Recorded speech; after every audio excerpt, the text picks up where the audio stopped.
Good morning students, आपका स्वागत है हमारे YouTube channel pathfinder classes Chhapra में। जिन लोगों ने अभी तक इस चैनल को सब्सक्राइब नहीं किया है, चैनल को सब्सक्राइब करें, बेल आइकन दबाएं ताकि हमारे वीडियोस के अपडेट्स आपको समय समय पे मिलते रहें। ये आपका पार्ट 8 वीडियो चैप्टर का पार्ट 8 वीडियो में हम लोग क्वेश्चन नंबर 21 पे है।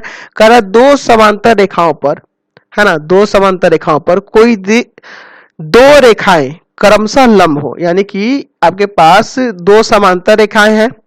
ठीक है, सबसे पहले हम लोग दो समांतर रेखाएं ले लिए और इनके पहले नाम लिख लेते हैं। ठीक है, उसके बाद देखेंगे क्वेश्चन में आगे क्या कह रहा है।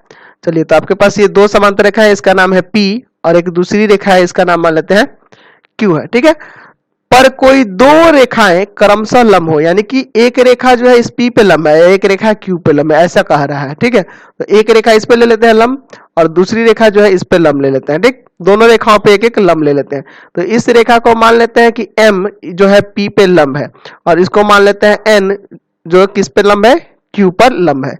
चलिए, तो यहाँ सबसे पहले लिखेंगे कि दिया है क्वेश्चन में, क्या दिया हुआ है कि P जो है ना समांतर है Q के, तथा ये जो रेखा M है ये लंब है एंगल रेखा P पर, और दूसरी क्या है, तो जो आपकी रेखा N जो है वो लंब है किस पे, Q रेखा पर। ठीक है, तो सिद्ध करना है, क्या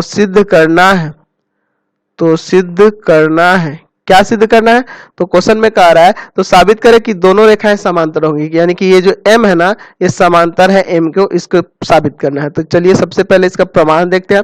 पहला चीज ये है कि ये जो समांतर है P Q के, ये तो दिया है ना क्वेश्चन में, P Q के समांतर है।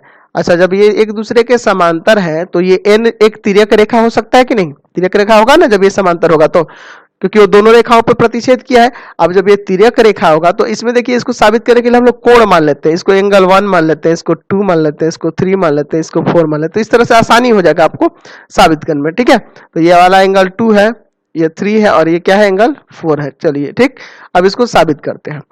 चलिए, तो आप देख रहे हैं कि एंगल 2 प्लस 3 का योग जो होगा 180 डिग्री हो जाएगा, क्योंकि P Q के समांतर है और ये तिर्यक रेखा है, तो तिर्यक रेखा के एक ही तरफ के अंतःकोण है ना, ये तिर्यक रेखा के एक ही ओर के अंतःकोण, एक ही ओर के अंतःकोण, इसलिए ऐसा हो रहा है। ठीक, चलिए अब इसके बाद जो है आप देख रहे हैं कि एंगल 3 बराबर 90 डिग्री हो जाएगा। क्यों एंगल 3 बराबर 90 होगा, क्योंकि ये जो रेखा जो है ना लंब है, कौन सी रेखा लंब है, क्या लिख सकते हैं कि चूंकि N जो है ना Q पे लंब है, इसलिए ऐसा हो रहा है। तो ये जाकर उधर घटेगा तो एंगल 2 बराबर भी 90 आ जाएगा कि नहीं। तो जब आपका एंगल 2 90 हो गया, देख रहा है, अब देखिए, और ये देखिए M रेखा और N रेखा को देखिए, एंगल 1 भी 90 हो जाएगा ना, यहाँ एंगल 1 भी 90 होगा। क्यों 90 होगा, तो ऐसा इसलिए 90 होगा क्योंकि ये जो है ना M ये लंब है P पर। ठीक, अब देखिए एंगल 1 भी 90, एंगल 2 भी 90, इसलिए एंगल 1 बराबर एंगल 2 हो जाएगा कि नहीं। अच्छा, अब एंगल 1 और 2 की देखेंगे तो ये जब दोनों बराबर हो रहे हैं तो ये कैसे दिख रहे हैं, तो दोनों संगत कोण आपको दिख रहे हैं, है ना, दोनों संगत कोण है, दोनों संगत कोण के युग्म है, संगत कोण के युग्म है।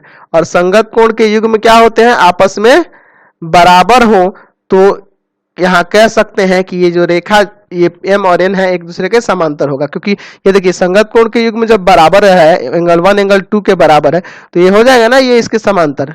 ठीक है, तो कैसे होगा, तो संगत कोण के प्रतिलोम से, संगत कोण के प्रतिलोम से क्या हो जाएगा, तो रेखा जो M है वो समांतर हो जाएगी रेखा N के। ये आपका यहां से प्रमाणित हो गया, समझ गए। चलते हैं अगले क्वेश्चन पे। अब क्वेश्चन नंबर